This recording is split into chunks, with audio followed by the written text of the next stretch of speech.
Good morning, আশা করি সবাই ভালো আছো, সুস্থ আছো। আমি প্রিয়াঙ্কা চলে এসেছি আবার একটা নতুন দিনের ব্লগ নিয়ে। ঘুম থেকে এসেই গাছগুলোকে দেখছি বৃষ্টির জলে কি সুন্দর সবুজ পাতায় ভরে গেছে, দারুণ লাগছে দেখতে। তো আজকে ঘুম থেকে উঠেই আমি যেটা করছি, আগে ভাত বসাচ্ছি। এই যে বাসমতি রাইস নিয়ে নিয়েছি, বাসমতি রাইসটাকে এখন ভালো করে ধুয়ে ভাতে করতে বসিয়ে দেবো। আসলে আজকে বানাবো একটু লেমন রাইস। তো লেমন রাইসটা বানাতে সেটাকে আগে ভাত বানিয়ে নিতে হয়, তো সেই জন্য আমি আগে এটা করতে দিয়ে দিচ্ছি। তো এরপরে ভাতটা আস্তে আস্তে আধ ঘন্টা ধরে হোক, ততক্ষণে আমাদের ব্রেকফাস্ট করা আর বাকি ঘরের টুকটাক কাজও হয়ে যাবে। তো এখানে আমি চাল ধোয়া জলটা নিয়ে নিয়েছি, এগুলো এখন গাছে গিয়ে দিয়ে আসবো। চাল ডাল সবজি ধোয়া জলগুলো আমি চেষ্টা করি গাছেই দিয়ে দেওয়ার। তো আজকে ব্রেকফাস্টে আমাদের একদম সিম্পল খাবার, বান পাউরুটি। তো দুদিন ধরে তো খুব খাওয়া হয়েছে এদিক ওদিক, তো সেই জন্য ভাবলাম আজকে একটু বান পাউরুটি খাই। আর বাইরে যেহেতু একদম ঠান্ডা ঠান্ডা ওয়েদার, সেই জন্য একটু ভাবলাম গ্রিন টি তার সাথে খাই। তো এখানে আমি চায়ের জল বসিয়ে দিয়েছি গরম করতে। ওকে জিজ্ঞেস করলাম ও রচা খাবে নাকি গ্রিন টি খাবে, তো ও বললো গ্রিন টি খাবে।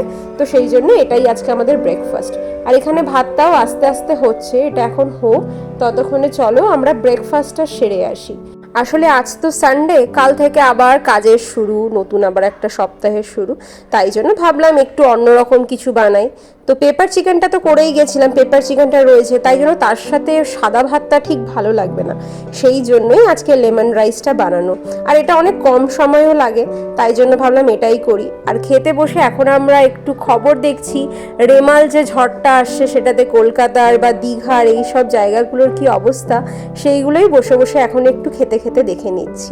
খাবার খেয়ে কিছু জিনিস অর্ডার করেছিলাম বিগ বাস্কেট থেকে, তো দেখি সেইগুলো চলে এসেছে একটু আলু, আর তার সাথে অর্ডার করেছি একটু ধনে পাতা, আর অর্ডার করেছি একটু পাতিলেবু। লেমন রাইসে তো লেবুটা লাগবে, সেই জন্যই একটু পাতিলেবু অর্ডার করেছি। আর অর্ডার করেছি একটু চানা ডাল, আর তার সাথে অর্ডার করেছি একটু উড়ার ডাল। এই দুটোই আসলে এই লেমন রাইসে লাগে, সেই জন্যই এই দুটো ছিল না বলে এই দুটো অর্ডার করলাম। আর হঠাৎ করে দেখতে পেলাম বিগ বাস্কেটে গন্ধরাজ লেবু বিক্রি করছে, তো দেখে আর লোভ সামলাতে পারলাম না, সঙ্গে সঙ্গে কিনে নিলাম। তো দুটো লেবু নিল 76 টাকা, প্রচুর দাম এখানে গন্ধরাজ লেবুর। আর এখানে একটু পটল, আর তার সাথে এখানে দেখছি বিগ বাস্কেট আমাদেরকে দিয়েছে ফ্রিতে একটা স্ন্যাক কিট। আসলে আজকে তো আইপিএল এর ফিনালে, তো সেই জন্যই দেখছি একটা স্ন্যাক কিট আমাদেরকে ফ্রিতে দিয়েছে। আর দেখো এইখানে যেটা সব থেকে বেশি সুন্দর লাগছে, হায়দ্রাবাদ আর কলকাতা দুটো সিটির কি সুন্দর ছবি দিয়েছে। আসলে তো আজকে হায়দ্রাবাদ আর কলকাতা দুজনের এগেনস্টে খেলছে। তো ভেতরে দেখি কি আছে, বাবা ভেতরে আবার দেখছি চিপস রয়েছে, খুবই ফেভারিট এই বিঙ্গোর এই কোরিয়ান ফ্লেভারটা, খুব ভাল লাগে খেতে। আর তার সাথে দিয়েছে একটা এনার্জি ড্রিঙ্ক। তো ভালোই হয়েছে এটা দিয়েছে, এখন এটাকে একদম বার করবো না, এটাকে রেখে দিই গুছিয়ে, যখন সন্ধ্যাবেলায় খেলা দেখবো তখন এগুলোকে খাবো। সব গোছগাছ করে চলে এসেছি আমি এখন কিচেনে লেমন রাইসটা বানাতে। ভাতটা তো হয়ে গেছে, আজকে ঘুম থেকে আমি উঠেছিলাম অ্যাকচুয়ালি 10:30টার দিকে। তো আমি ভাবছিলাম যে এত দেরি করে উঠলাম কি রান্না করব, তো সেই জন্যই হঠাৎ লেমন রাইসটাই করবো ভাবলাম, কারণ লেমন রাইসটা না খুবই কম টাইম লাগে। তো এখানে তেল গরম করে আমি দিয়ে দিলাম একটু কালো সর্ষে ফোড়ন দিয়ে দিলাম, আর তার সাথে দিয়ে দিলাম একটু উড়ার ডাল, দিয়ে এটাকে ভালো করে একটু নাড়াচাড়া করে নেব। একটু নাড়াচাড়া করে সামান্য এটাতে দিয়ে দিলাম চানা ডাল, এবারে এটাকেও ভালো করে একটু ভেজে নেব। তো এটাতে সর্ষের তেল বা সাদা তেল দুটোই ইউজ করা যায়, আমি এখানে সর্ষের তেলটা ইউজ করেছি। আর তারপরে যখন দেখবো এটা একটু ভাজা ভাজা হয়ে গেছে, আমি একটু শুকনো লঙ্কা অ্যাড করব। প্রথমে একটা শুকনো লঙ্কা দিয়েছিলাম, তারপর আমার মনে হলো না আরেকটা দিলে বেশি ভালো হবে, সেই জন্য আমি আরও একটা শুকনো লঙ্কা এখানে অ্যাড করব। দুটো তিনটে শুকনো লঙ্কা ফোড়নে দিলে ঝাঁঝটা খুব ভালো আসে, তাই জন্য।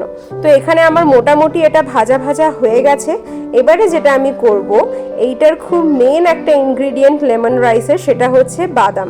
তো আমার বাড়িরই বাদাম ছিল, সেগুলোকেই আমি ছাড়িয়ে নিয়েছি। এগুলো আমার দীঘা থেকে আমার মামার বাড়ি থেকে এসেছিল, তো সেইগুলোকে আমি ছাড়িয়ে নিয়ে এখানে প্রথমে ভেজে নিলাম একটু নাড়াচাড়া করে।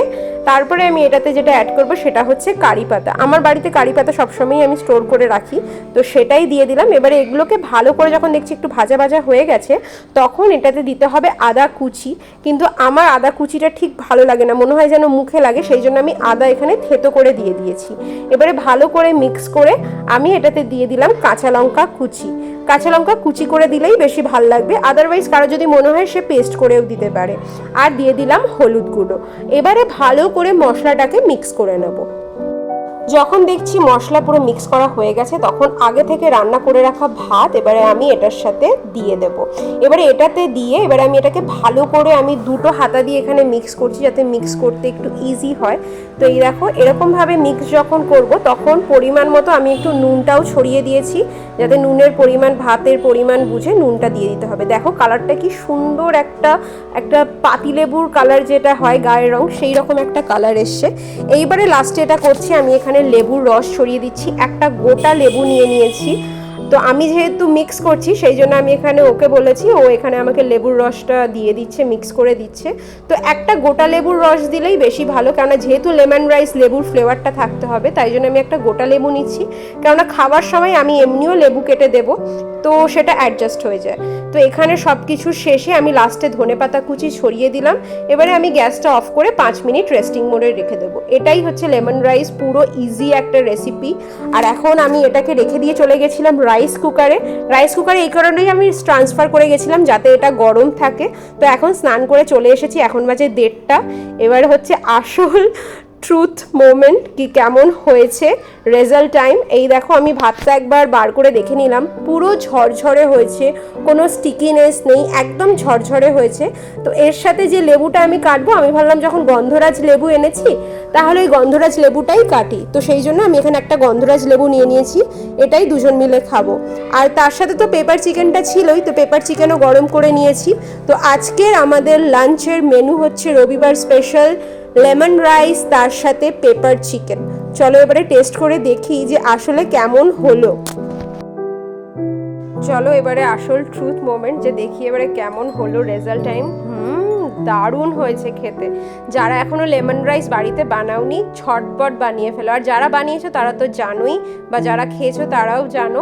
তো এইটা এত ইজি একটা রেসিপি ছিল, আমার এত তাড়াতাড়ি রান্না হয়ে গেল। আর এটা করতে তোমার ম্যাক্সিমাম, মানে ভাতটা যদি করা থাকে, বাকি প্রসেসিংটা ম্যাক্সিমাম 10 মিনিটের। তো এটা নিরামিষের দিনেও খাওয়া যায়, কেননা লেমন রাইসে তো আদা বাটা ছাড়া আর কিছুই সেরকম পড়লো না, পেঁয়াজ রসুন তো পড়ে না, তো এটা যে কেউ বানাতে পারো। চলো এটাকে ভালো করে এখন খাই। তো এখন হচ্ছে সন্ধে 7টা মতো বাজে, এখানে আমরা খেলা দেখছি, কিছুক্ষণ আগে থেকেই খেলা শুরু হয়েছে। আজকে কেকেআরের সাথে হায়দ্রাবাদের খেলা। তো আমরা খেলা দেখতে দেখতেই হঠাৎ করে ইন্দিরাদের ফোন এলো, যে ওরা বললো ওরা আসছে, ওরা কালকেই নাকি ফিরে এসছে, কাল রাত 1:30টার দিকে ওরা ফিরেছে। ওরা স্পিতি ভ্যালি গেছিলো 10 দিনের ট্রিপে, তো ওরা কাল রাত্রেই ফিরে এসছে, সেই জন্য আজকে দেখা করতে আসছে। তাহলে সব বন্ধুরা মিলে একটু একসাথে খেলা দেখা যাবে, যেহেতু ফাইনাল সবাই মিলে দেখতে বসলেই মজা লাগে।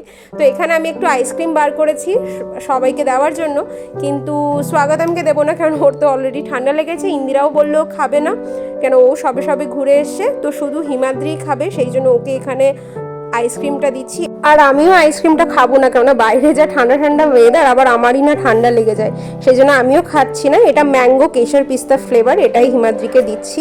তো খাওয়া দাওয়া করে ওরা অনেকক্ষণই ছিল, তারপরে ওরা 9টার দিকে চলে গেল। আর এখানে আমরা এখন 9:30 বাজে, আমাদেরও একটু খিদে পাচ্ছিল, মানে চিপস খিদে পাচ্ছিল। তো এই জন্য আমরা এখানে একটু চিপসটা বার করে নিয়েছি, ওই সকালে যেটা বিগ বাস্কেট থেকে এসেছিলো এনার্জি ড্রিঙ্ক আর চিপসটা, ওটাকেই বার করে নিয়েছি, ওটাই এখন খেলা দেখতে দেখতে খাচ্ছি। তো সেকেন্ড ইনিংস স্টার্ট হয়ে গেছে, আর কেকেআর 3 ওভারেই যা রান দেখিয়ে দিয়েছে, বোঝাই যাচ্ছে যে আমরা জিতবো। মানে ওভার কনফিডেন্স হচ্ছিল, বাট বুঝতেই পেরে গেছি যে আমরা জিতবো। তো সেই জন্য সেটাকেই সেলিব্রেট করার জন্য আমরা কেকওয়ালা থেকে একটু পেস্ট্রি অর্ডার করলাম। পেস্ট্রিটা আমাদের সকাল থেকেই খেতে একটু ইচ্ছা করছিল, কিন্তু আমরা নিজেদেরকে কন্ট্রোল করে রেখেছিলাম যে না, রাত্রেবেলা যদি আমাদের ম্যাচ আমরা জিতে যাই তাহলেই সেটাই সেলিব্রেট করার জন্য আমরা খাবো। তো সেই জন্য কেকওয়ালা থেকে এখানে আমরা পেস্ট্রি অর্ডার করে দিয়েছি। এটা এখন খাবো না, এটা একদম খেলা শেষ হয়ে যাওয়ার পরে ডিনারের শেষে ডেজার্টে এটা খাবো। আর এটার সাথে যেটা অর্ডার করেছি সেটা হচ্ছে একটা বানানা ওয়ালনাটের একটা প্লাম কেক, এটা খুব ভালো হয় খেতে। তো এটাও একটা অর্ডার করেছি, এটা পরে কখনো সন্ধ্যাবেলায় বা এমনি টিফিনে খাওয়া যাবে। তো এখানে আমি লেমন রাইসটা আর চিকেনটা গরম করতে বসিয়ে দিয়েছি, এখন বাজে 10টা মতো। এখানে আমরা ডিনার করতে বসে গেছি, খেলা অলমোস্ট আমরা জিতে গেছি, তো সেই জন্য তাড়াতাড়ি করে খেয়ে নিচ্ছি যাতে আমরা খেলাটাকে আরও ভালো করে এনজয় করতে পারি। তো এই যে আর 2 রান বাকি আছে 59 বলে, তো এখানেই আমরা খেলা এখন জিতে গেছি। আর এবারে আমরা সেলিব্রেট করব পেস্ট্রিটা খেয়ে। 2 মাস ধরে খেলাটা দেখছিলাম, এত এক্সাইটমেন্ট ছিল, আর ফাইনালি যে আমরা আজকে জিতে গেলাম, 2 মাসের এক্সাইটমেন্ট সব কিছু যেন ভীষণ ভালোভাবে শেষ হলো। দারুণ লাগছে। আর যে পেস্ট্রিটা আমরা অর্ডার করেছি সেটা হচ্ছে আইরিশ কফির একটা পেস্ট্রি, এই ফ্লেভারটা খেতে দারুণ লাগে। তো চলো এটা খেয়েই আজকে আমরা সেলিব্রেট করি, আর ভিডিওটাও তাহলে এখানেই শেষ করি। তো আজকের ভিডিওটা এতটাই থাক। যদি ভিডিও ভালো লাগে একটা লাইক করে দিও, আর কমেন্টে অবশ্যই জানিও আমার ভিডিও কেমন লাগছে। যেহেতু নতুন ভিডিও করছি তো আমাকে অবশ্যই জানিও যে ভিডিওগুলো কেমন লাগছে। আর আমার চ্যানেলে নতুন হয়ে থাকলে প্লিজ একটা সাবস্ক্রাইব করে দিও। সবাই ভালো থেকো, সুস্থ থেকো। আর ফেসবুকেও আমার চ্যানেলের পেজ রয়েছে, সেখানেও কেউ ভিডিওটা দেখতে পেলে আমার পেজটাকে ফলো করে দিও। সবাই ভালো থেকো, দেখা হবে খুব শিগগিরই। Thank you so much.